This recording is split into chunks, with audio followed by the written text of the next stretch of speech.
So I just got back from my first ever styled wedding shoot.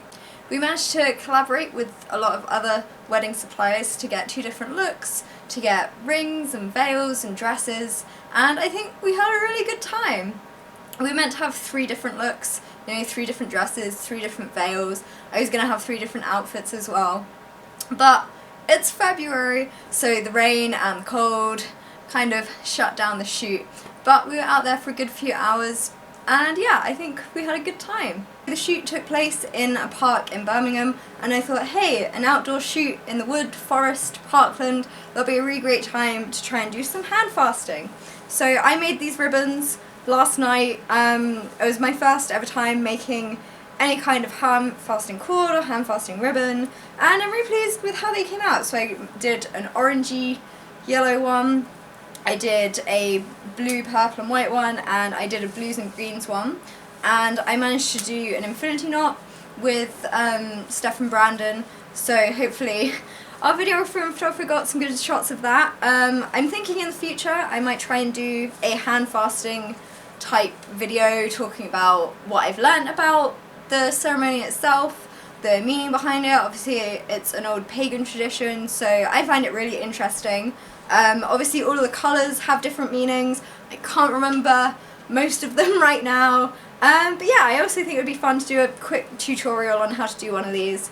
So, because you can basically make them from anything. So if you've got bits of your wedding dress, some spare fabric you could put in it, or say your mum's wedding dress, or anything really. If you've got kids that you want to be involved, they could maybe help pick out colours and help you braid it together, because you can have any number of cords basically laid over your hands to do the bindings and the knot and all that. So yeah, so I think more hand fasting to come, but doesn't need to be talked about in this video, because this video is about the shoot I did today.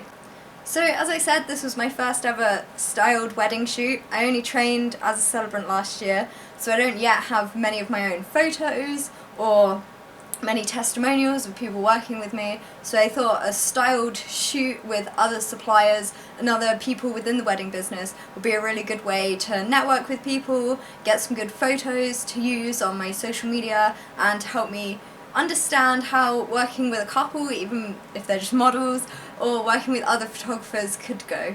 For this shoot, we worked with so many great suppliers that I would definitely recommend if you're wanting custom pieces or pieces that are more unusual or different.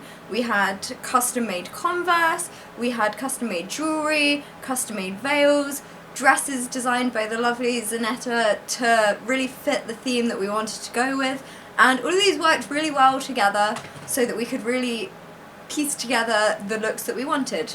The first look we went with was a very traditional look. We had the off-white ivory gown. This had removable sleeves, a removable belt piece with a big blue organza flower on it, and with this we had one of the beautiful custom veils from Minnie Quinny, and we had all the jewellery from Bish Bosch Becker along with that, which worked really well. And then for our second look we had a more dark woodland fairy tale type theme to it. For the dress this time, she had made a beautiful lace piece with invisible meshing underneath that was stretched, so it fit really lovely, it draped really well, and it just worked really well in the forest setting that we had. Along with the dress, Zanetta had made a nice black belt piece and a nice crown piece. These worked really well with the black veil that Amber had provided for us with a really nice trim on the edge. Whilst we stayed with this look, we ended up throwing on a custom jacket that we also got given that had just married on the back, and that worked really well. For each of the looks we put the bride in, that's Steph, our great model, we wanted to really have the theme match together and work really well, so I tried to match what I was wearing. I didn't get any photos or footage on my camera of what I was wearing for the first look, but it was basically a light blue blouse with a beigeish jacket over the top, so I thought, the blue matches really well with the organza flower piece that we had made, and so I thought, yeah, you want a celebrant that's gonna match your theme or your colour scheme, and at the very least you don't want them turning up in white. This dress is what I wore for the second outfit, the dark fairy tale fantasy type one, and I figured with its Chilling Adventures of Sabrina type look, and being red and black, it would fit quite well with what the couple would be wearing if that was their theme. So yeah, I've just kind of come home, set up the camera, rambled for a bit about how it went. So this isn't exactly a very formal video, but I'm laid some footage out, so hopefully you've got an idea of how the shoot went, the kind of things that we did. We had some fun with some smoke bombs and walking back and forth and just generally trying to get some good shots that we can all use for our respective portfolios.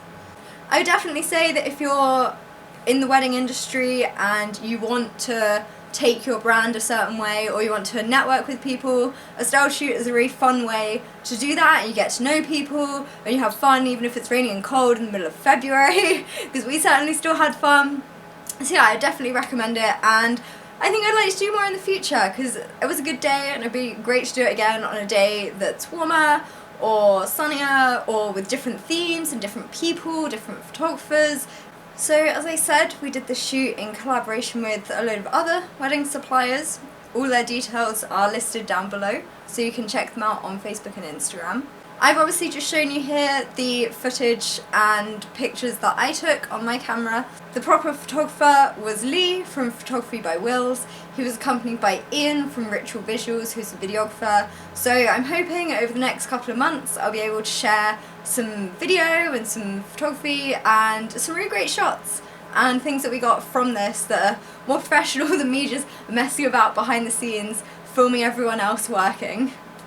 But yeah, I had a good day. I think I'm coming down with a cold, so if my voice sounds like it's going, that's probably that. But yeah, I had a good day and I'm looking forward to doing more in the future.